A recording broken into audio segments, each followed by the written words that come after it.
मध्य प्रदेश के मऊगंज जिले से धान उपार्जन व्यवस्था को कटघरे में खड़ा करने वाली एक बड़ी खबर सामने आई है। जिस ट्रक को कल बॉर्डर पर संदिग्ध मानते हुए कैमरों ने रिकॉर्ड किया, वही ट्रक आज खुलेआम सरकारी खरीदी केंद्र के भीतर खड़ा मिला। सबसे गंभीर बात ये कि इस पूरे मामले में रिश्वत के लेन देन की चर्चा वाला वीडियो भी सामने आया है। कलेक्टर संजय जैन के सख्त रुख के बाद प्रशासन हरकत में आया और देर रात बड़ी कार्रवाई की गई। मऊगंज में अवैध धान के काले कारोबार का एक और चेहरा सामने आया है। मामला ट्रक नंबर MP 20 HB 6439 से जुड़ा है, जो 23 दिसंबर की शाम करीब 6 बजे धान उपार्जन चौकी पर पहुंचा। चौंकाने वाली बात यह है कि ये ट्रक बिना किसी वैध दस्तावेज के मध्य प्रदेश की सीमा में दाखिल हो गया। सूत्रों के मुताबिक बॉर्डर पर इस वाहन को लेकर पैसे के लेन देन की चर्चा थी, जिसकी तस्वीरें कैमरे में भी कैद हुई। मामले की गंभीरता को देखते हुए कलेक्टर संजय जैन के निर्देश पर देर रात करीब 9 बजे प्रशासन ने कार्रवाई की। तहसीलदार शिवम गौतम और नायब तहसीलदार बुद्ध सेन माझी की टीम ने पटेहरा धान खरीदी केंद्र का औचक निरीक्षण किया। निरीक्षण के दौरान वही संदिग्ध ट्रक खरीदी केंद्र के अंदर खड़ा मिला। जब चालक से वैध दस्तावेज मांगे गए तो वो कोई संतोषजनक कागजात पेश नहीं कर सका और जो बिल सामने आया उसने पूरे मामले की पोल खोल दी। बिल की तारीख थी 22 नवंबर 2025।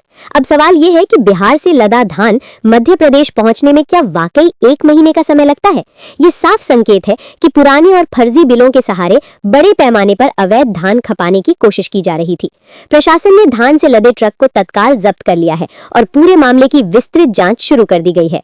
इस कार्रवाई से उन संगठित गिरोहों में हड़कंप मच गया है जो दूसरे राज्यों का धान मध्य प्रदेश के सरकारी खरीदी केंद्रों में खपाने का खेल लंबे समय से खेल रहे थे। लेकिन सबसे बड़ा सवाल अब भी कायम है। जब ये ट्रक बॉर्डर पर पहले से संदिग्ध था तो इसे सीमा पार करने की अनुमति किसने दी? कलेक्टर की सख्त कार्रवाई के बाद अब उन अधिकारियों और कर्मचारियों पर भी कार्रवाई की तलवार लटक रही है जो इस पूरे खेल में कहीं न कहीं शामिल रहे हैं। जो आज 24 घंटे बाद भी वहीं पटेहरा समिति पाया गया, क्या कुछ कार्रवाई की गई? जैसे ही हमें जानकारी मिली कि जो अवैध ट्रक जो टोल से निकला था और पटेहरा मंडी के सामने खड़ा है, तो तुरंत हमने इस पे आके इसको जब्त किया और इसके कागज चेक किए। और कागज में इनके पास डिमांड लेटर नहीं था, इनके पास मात्र काटा पर्ची और बिल था। और इसके बाद हमने देखा कि इनके पास पर्याप्त साक्ष्य नहीं है, तो इनको इस ट्रक को हमने जब्त कर लिया और जब्त करने के बाद मंडी प्रबंधक को हमने सौंप दिया है। आगे की जब ये पर्याप्त दस्तावेज प्रस्तुत कर देंगे, अगर संतोषजनक इनके दस्तावेज रहेंगे तो इनको रिलीज किया जाएगा। इनके पास जो बिल्टी है 1 महीने पहले की डेट उसमें डली हुई है। इनके द्वारा बताया गया है कि जहां से ये ट्रक लोड होकर निकला उसमें गलत डेट डाल दी गई, इसलिए इनको एक दिन इसीलिए इस ट्रक को जब्त भी कर लिया गया। अगर संतोषजनक कल पाते हैं कि सब कुछ सही है तो इसके बाद इनको रिलीज कर इसमें ई-वे बिल है, ना ट्रांसमिट पास है।